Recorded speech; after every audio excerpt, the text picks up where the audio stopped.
I'm Julia Sondu, showing you where development is happening. Please come and join us. 64 ships safely cross Red Sea after disavowing ties with Israel. Yemen's Houthis. Houthis attack commercial ships in Red Sea over Israeli war on Gaza Strip. Yemen's Houthi group said Sunday that it had allowed 64 ships to navigate the Red Sea safely after raising a banner disavowing any links with Israel. The simplest solution that allows ships to pass safely while crossing the Red Sea is to raise a sign reading, "We have no relation to Israel," group member Mohammed Ali al-Houthi said in a statement. This solution was effective as 64 ships have managed to cross the sea safely while raising this sign, he added.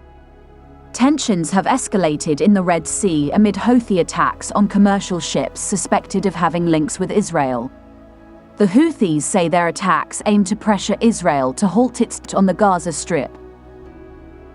The US and UK launched airstrikes against Houthi targets in Yemen in recent days in retaliation for the attacks, which have created a new bout of inflation and supply chain disruption. The Red Sea is one of the world's most frequently used sea routes for oil and fuel shipments. It is used to transit between Egypt's Suez Canal and the Gulf of Aden, allowing ships to avoid the much costlier and longer route across the southern coast of Africa. Tracking Houthi attacks in the Red Sea. In recent weeks, the dangers for shipping in the Red Sea region have increased dramatically, as Iranian-backed Houthi fighters have targeted commercial shipping with drone and missile attacks, as well as more brazen assaults by boat and helicopter. The Houthis, who control a large part of Yemen, have declared their backing for Hamas in its war with Israel, and say they are targeting commercial vessels with links to Israel. But many of the ships targeted, particularly in recent days, have no clear links to Israel at all. As can be seen in data mapped by Verify below, most of the attempted strikes on shipping have occurred at the southern end of the Red Sea, along the Yemeni coast, as the waterway narrows into the Bab al-Mandab Strait. Shipping further east in the Gulf of Aden has also been targeted. Only a few of the attempted strikes have hit their targets. One of the most recent was on the 17th of January, involving the Genco Picardy, a US-owned bulk carrier. It sustained damage to its side from a Houthi drone but was able to continue its journey. On the scene shortly afterwards to take this photograph was an Indian Navy warship, an indication of the multinational scale of efforts to repel Houthi attacks. Houthi firepower. Houthi forces have used a range of weaponry, including missiles and kamikaze attack drones. They possess QASEF-1 and QASEF-2 drones with an estimated range of 200 kilometers, and others with a flying range of up to 1,800 kilometers. Their ground-launched missiles may be capable of striking ships up to 800 kilometers away. The Houthis have also tried boarding ships using small boats, and on one occasion, used a helicopter to land an assault team on the deck of a container ship, the Galaxy Leader. The group hijacked the vessel and it is still being held off the Yemeni coast. Some weaponry being used in these attacks has been plundered from the country's military since the start of Yemen's civil war.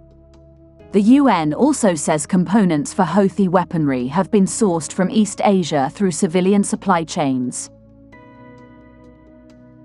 But the increasingly sophisticated array of drones and missiles used by Houthi forces has increased speculation that Iran is supplying them with weapons as well. The US has announced the seizure of what it says are parts for missiles and air defense systems on a fishing boat traveling from Iran to Yemen. Military analysts also believe an Iranian ship, the MV Besed, is helping the Houthis target vessels in the region. The MV Besed was originally in service as a cargo ship which analysts say has now been retrofitted with surveillance equipment. The BBC has approached the Iranian government for comment. The international response. Lightly armed private guards that travel with many of the commercial ships are not equipped to fend off attacks from the air, says Chris Farrell, who has led on-board security teams in the region. It's one of the biggest challenges commercial shipping has faced in a very long time, he says. As the international response has ramped up, the US and UK have carried out airstrikes on Houthi targets in Yemen in an attempt to degrade their military capability. However, the Houthis control extensive areas of mountainous terrain in Yemen, and military experts say this makes it easier to hide their radar platforms, munitions, and launch vehicles. In December, a US-led military partnership was announced to safeguard commercial shipping in the area with warships patrolling the waters of the Red Sea. The UK has committed naval vessels to the operation. Other countries, including France, have military vessels in the area as well, but outside the US-led operation. Coordinating the efforts of several international partnerships will be a challenge, says Bradley Martin, a former US Navy captain, now at the RAND Corporation. Keeping these vessels fueled and resupplied with sophisticated weaponry is very expensive, he says.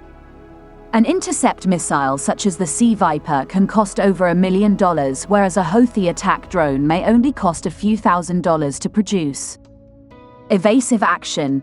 A growing number of companies are redirecting their ships away from the Red Sea, choosing a much longer, more costly journey around Africa's Cape of Good Hope.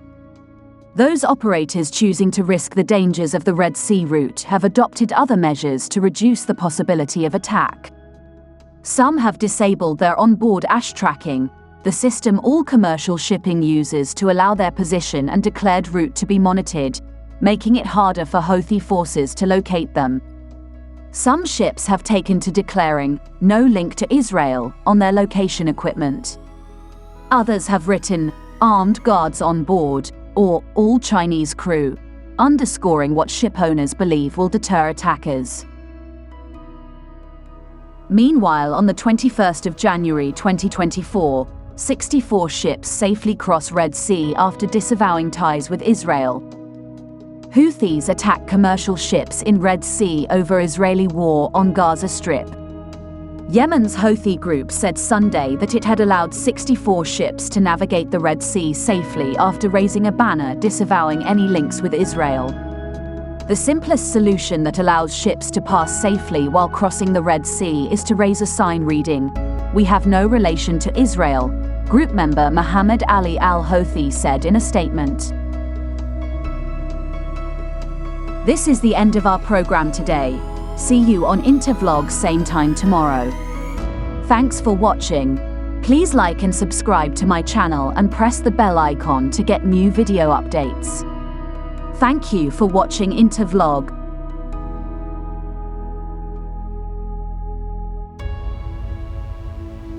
Thank you.